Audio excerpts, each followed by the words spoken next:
ಜಾರಕಿಹೊಳಿ ದಿಢೀರ್ ಅಂತ ದೆಹಲಿಗೆ ತೆರಳ್ತಾ ಇದ್ದಾರೆ. ದಿಢೀರ್ ಬುಲಾವ್ ಕೊಟ್ಟಿರ್ತಕ್ಕಂತ Congress high command complete cabinet reshuffle ಮಾಡುತ್ತಾ ಹಾಗಾದ್ರೆ ಕಾಂಗ್ರೆಸ್ ಹೈಕಮಾಂಡ್ ದೆಹಲಿ ಭೇಟಿಯ ಗುಟ್ಟನ್ನ ಸಚಿವ ಸತೀಶ್ ಜಾರಕಿಹೊಳಿ ಬಿಟ್ಕೊಡ್ತಾ ಇಲ್ಲ.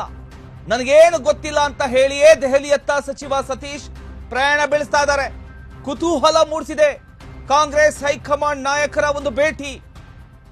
ಹಿಂದೆ ದೆಹಲಿಗೆ ಬನ್ನಿ ಅಂದಿದ್ಯಾಕೆ ಹಾಗಾದ್ರೆ ಕಾಂಗ್ರೆಸ್ ನಾಯಕ ರಾಹುಲ್ ಗಾಂಧಿ ಭೇಟಿ ಬಳಿಕ ಅಗೇನ್ ಎಐಸಿಸಿ ಅಧ್ಯಕ್ಷ ಮಲ್ಲಿಕಾರ್ಜುನ ಖರ್ಗೆ ಅವರನ್ನ ಭೇಟಿ ಮಾಡ್ತಾ ಇದ್ದಾರೆ ಸತೀಶ್ ಜಾರಕಿಹೊಳಿ. ಸತೀಶ್ ಜಾರಕಿಹೊಳಿ ಜೊತೆ 5 ಮಂತ್ರಿಗಳು ಕೂಡ ಸಾಥನ್ನ ಕೊಡ್ತಾ ಇದ್ದಾರೆ. ಇಂದಿನಿಂದ 3 ದಿನಗಳ ಕಾಲ ದೆಹಲಿಯಲ್ಲೇ ಇರ್ತಾರೆ ಸತೀಶ್ ಜಾರಕಿಹೊಳಿ ವಾಪಸ್ ಆಗ್ತಿದ್ದಂತೆ ಕಾಂಗ್ರೆಸ್ನಲ್ಲಿ ಕ್ರಾಂತಿ ಶುರುವಾಗ್ಬಿಡುತ್ತೆ. ಕ್ರಾಂತಿ ಶುರುವಾಗೋದಕ್ಕೆ ಎಲ್ಲಾ ವೇದಿಕೆಗಳು ರೆಡಿಯಾಗಿದೆ. ಈಗ ಎಲ್ಲರ ಚಿತ್ತ ಸತೀಶ್ ಜಾರಕಿಹೊಳಿ ಅವರತ್ತ ನೆಟ್ಟಿದೆ. ಅವರು ದೆಹಲಿ ಭೇಟಿ ಹೇಗಿರುತ್ತೆ, ರಾಹುಲ್ ಗಾಂಧಿ ಏನ್ ಮಾತನಾಡ್ತಾರೆ, ಹಾಗೆ ಮಲ್ಲಿಕಾರ್ಜುನ ಖರ್ಗೆ ಅವರನ್ನ ಭೇಟಿ ಆದ ನಂತರ ಏನಾಗಬಹುದು ಎಲ್ಲ ಕುತೂಹಲ. ಪ್ರತಿಯೊಂದು ಮನೆಯಲ್ಲೂ ಕುತೂಹಲ ಕಾಡ್ತಾ ಇದೆ.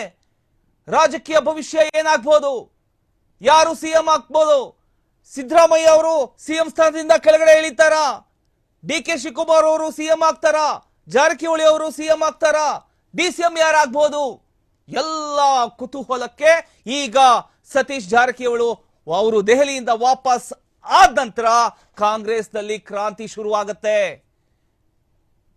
ಇವತ್ತು ಬಿಟಿವಿಯಲ್ಲಿ ಪ್ರತಿಯೊಂದು ಇಂಚಿಂಚು ವಿಚಾರಗಳನ್ನ ನಿಮ್ಮ ಮುಂದೆ ಇಡ್ತೀವಿ. ನಿಮ್ಮ ಏನು ಡೌಟ್ಗಳಿದೆ, ಪ್ರತಿಯೊಬ್ಬರಲ್ಲೂ ಏನು ಡೌಟ್ಗಳಿದೆ, ಯಾರಾಗಬಹುದು ಅನ್ನುವಂಥ ಕುತೂಹಲ ಇದೆ, ಅದಕ್ಕೆ ನಾವು ಇವತ್ತು ಉತ್ತರ ಕೊಡ್ತೀವಿ. ಈ ಕಂಪ್ಲೀಟ್ ಸ್ಟೋರಿಯನ್ನ ನೀವು ನೋಡ್ಲೇಬೇಕು. ಈ ನವೆಂಬರ್ ಕ್ರಾಂತಿ ಹೇಗಿರುತ್ತೆ ಅನ್ನೋದನ್ನ ನಾವು ನಿಮಗೆ ತೋರಿಸ್ತಾ ಹೋಗ್ತೀವಿ.